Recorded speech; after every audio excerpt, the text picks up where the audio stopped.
Capítulo 101. El matrimonio. El etos de la redención del cuerpo.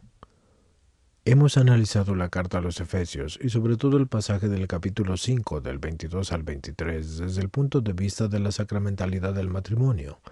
Examinemos ahora el mismo texto desde la óptica de las palabras del Evangelio, las palabras de Cristo que son dirigidas a los fariseos en Mateo 19. Y se refieren al matrimonio como un sacramento, o sea, a la revelación primordial del querer y del actuar salvífico de Dios al principio, en el misterio mismo de la creación. En virtud de este querer y actuar salvífico de Dios, el hombre y la mujer, al unirse entre sí de una manera en que se hacen una sola carne, en Génesis 2:24,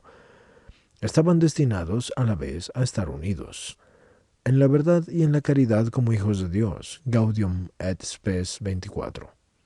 Hijos adoptivos en el Hijo primogénito amado desde la eternidad, y a esta unidad y a esta comunión de personas a semejanza de la unión de las personas divinas, Gaudium et Spes 24. Están dedicadas las palabras de Cristo que se refieren al matrimonio como sacramento primordial y al mismo tiempo confirman ese sacramento sobre la base del misterio de la redención. Efectivamente, la originaria unidad del cuerpo del hombre y de la mujer no cesa de forjar la historia del hombre en la tierra, aunque haya perdido la limpidez del sacramento y del signo de la salvación que poseía al principio. Si Cristo ante sus interlocutores en el Evangelio de Mateo y Marcos, Mateo 19 y Marcos 10, confirma el matrimonio como un sacramento instituido por el Creador al principio, si en conformidad con esto exige su indisolubilidad, con esto mismo abre el matrimonio a la acción salvífica de Dios y a las fuerzas que brotan de la redención del cuerpo, y que ayudan a superar las consecuencias del pecado y a construir la unidad del hombre y de la mujer según el eterno designio del Creador.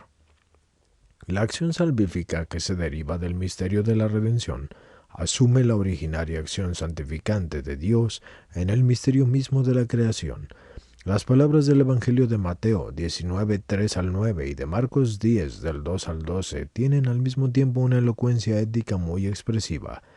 Esas palabras confirman, basándose en el misterio de la redención, el sacramento primordial y a la vez establecen un etos adecuado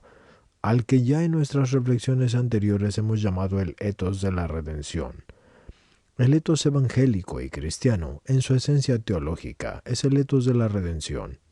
Ciertamente podemos hallar, para ese etos, una interpretación racional, una interpretación filosófica, de carácter personalista, y sin embargo en una esencia teológica, es un etos de la redención, y más aún, un etos de la redención del cuerpo. La redención se convierte a la vez en la base para comprender la dignidad particular del cuerpo humano que está enraizada en la dignidad personal del hombre y de la mujer.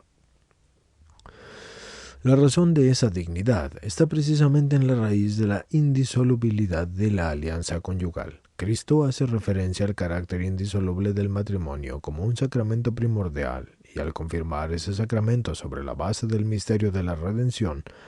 de esto saca al mismo tiempo las conclusiones de una naturaleza ética, porque dice que el que repudia a su mujer y se casa con otra, adultera con aquella.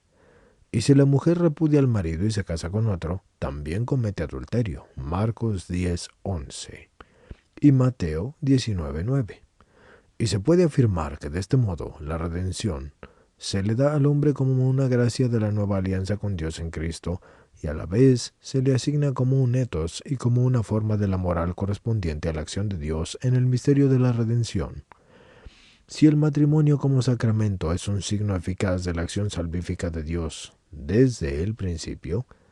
a la vez, a la luz de las palabras de Cristo que estamos meditando, este sacramento constituye también una exhortación dirigida al hombre como varón y mujer a fin de que participen concienzudamente de la redención del cuerpo.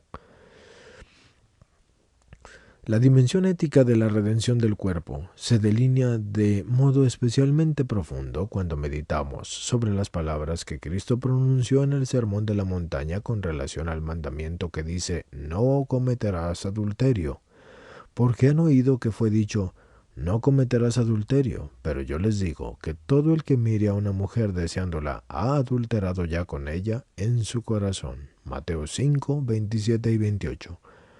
Hemos dedicado un amplio comentario a esta frase lapidaria de Cristo, con la convicción de que tiene un significado fundamental para toda la teología del cuerpo y sobre todo en la dimensión del hombre histórico. Y aunque estas palabras no se refieren directa e inmediatamente al matrimonio como un sacramento,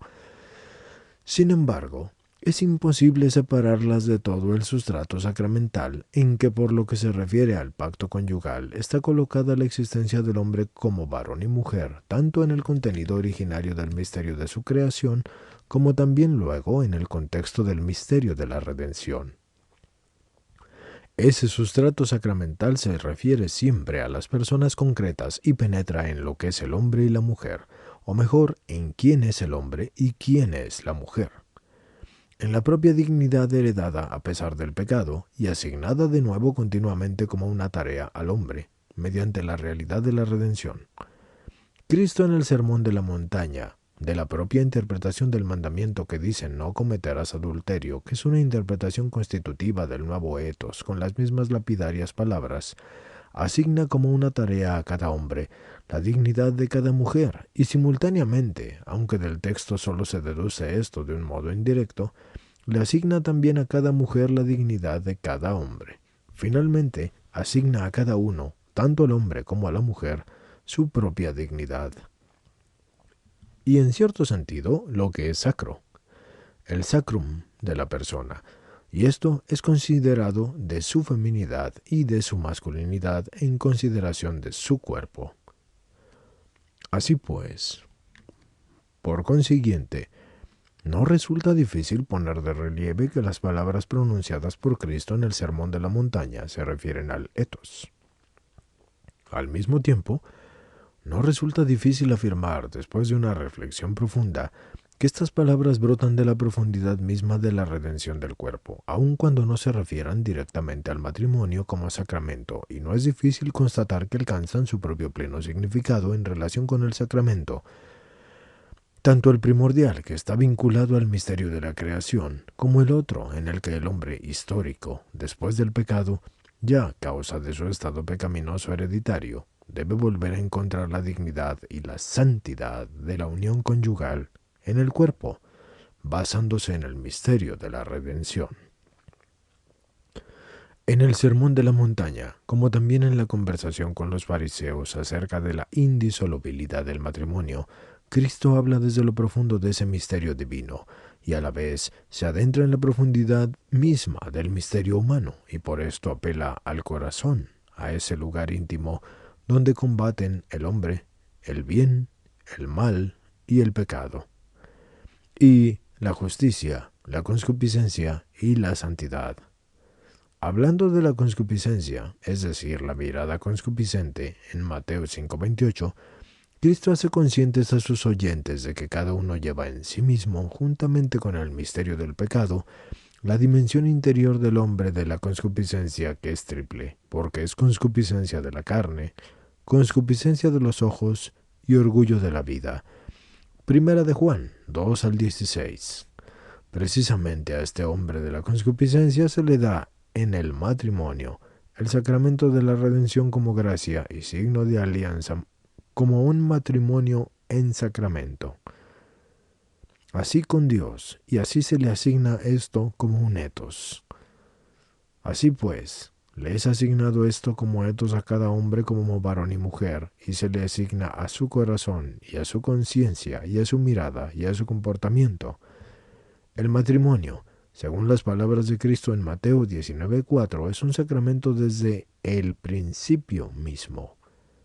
Y a la vez, basándose en el estado pecaminoso histórico del hombre, es un sacramento que surge del misterio de la redención del cuerpo.